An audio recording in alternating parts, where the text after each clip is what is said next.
Welcome to Health, Wellbeing and Lifestyle, where professionals in the field inform, educate and inspire the community to be healthier, more balanced and live the lifestyle they love. Today we have Belle Murphy in the studio, a health, life and love coach, and we'll be talking about healing your trauma through self-love. Hello Heather. Hi Kirsty, thank you for that lovely welcome. So Heather, what is trauma? Trauma is something that happens inside of us, not to us as such. And what tends to happen is that the part of our mind which relates to our programming can take on a belief that doesn't serve us.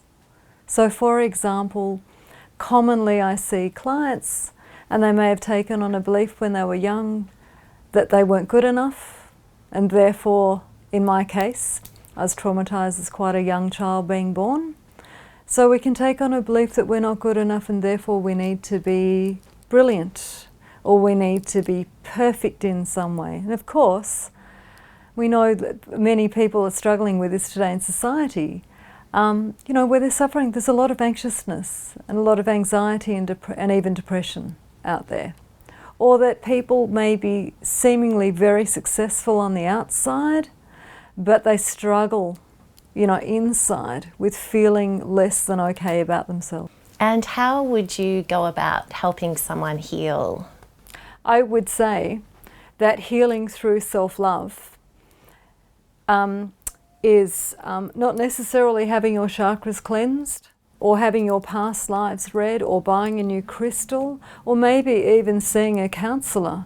It's about when you have a goal, a positive goal in mind about an end result that you want your life or your love or your happiness or your health to look like, and we realize that.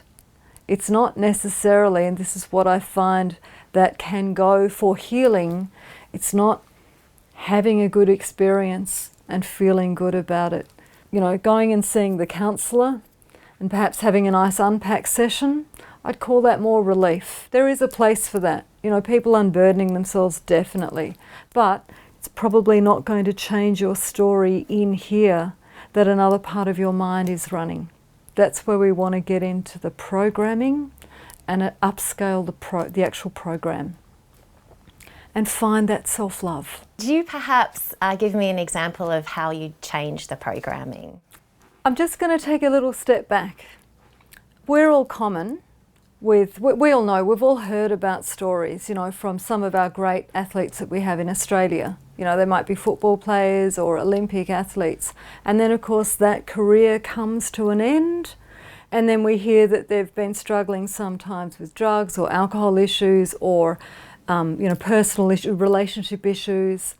And what I find interesting about some of our very, very successful people, and this is certainly something which I would see in the corporate world with some of the, especially corporate executives that I used to coach, they've set up their success, and this is particularly a testosterone-driven trait, and what they're doing is to escape a bad feeling. And therefore, they get the gold medal, or they win the Brownlow, or they become coach, or they get that job. And I used to see sometimes some incredibly successful men, making hundreds of thousands of dollars a year perhaps, especially in the finance, world. And really they were just the guy that took the bins out on a Tuesday night. Everybody was running their lives. They had the Labradoodles and the Labradoodles, and the kids were in private schools and having nice holidays. And they were feeling very empty and very disconnected, which is a very big shame.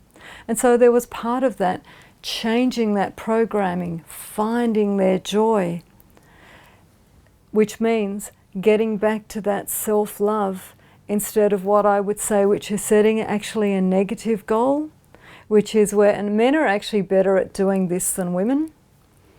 It's more of a testosterone-led skill that they have, where they will set a goal, but it's actually negative and it's really to escape. It's a bit like Mark Zuckerberg setting up Facebook, being the world's greatest nerd. You couldn't get a nerdier nerd than Mark Zuckerberg. Same thing. And so this is a funny thing about what we end up creating, which may become a bit of a societal monster. That could be another philosophical chat for another time. But do you know what I mean? So this is a really interesting thing about where the goal has come from and what the true end result is, which is maybe not, you know, making the $100 million is going to make you really happy and make you really contented. So healing for me is when we set a great result and we move along that, and we probably need to do a bit of reprogramming here so that we trot along towards that really happy, positive result where hopefully it's going to make a lot of people happy and feel connected. Rather than just, hey, I've made another $10 million, aren't I really great? But inside, it's cost me. I think we're actually ready. This is a great topic for now, because we're probably realizing that this paradigm that we're in currently, that the world is in, isn't such a great one for the future of the planet. Do you have any tips for any of our viewers? I certainly do. A great place to start is perhaps to reconnect with things that gave you joy when you were a child. And it may be something as silly as sticking things down on paper, you know, or cooking, you know, or just, you know, exploring that hobby, that, you know, being a modeler or something. Find the joy that you had when you're a child and make sure that you're bringing that joy into your everyday existence, or at least weekly existence. If you've got some bumpy experiences that you know need to be resolved, look for a great mentor. Look for a great therapist, mentor, or doctor. And I think this is also a really great time, because I'm now meeting a lot of GPs, and they are realizing that there are other therapies available to people that of course complement making sure that they have a good mental health plan, but are complementary. And I always encourage clients that they always, you know, keep checking in with their doctors, or if they're seeing perhaps a psychologist, to keep checking in with them, to make sure that we're all working towards the same goal. It's not an exclusion thing. And third great tip, look for the joy in life. Definitely go out there. You've got my full permission. Everybody does. All my beautiful, brave clients to come and see me. Find your joy, whatever it is that means.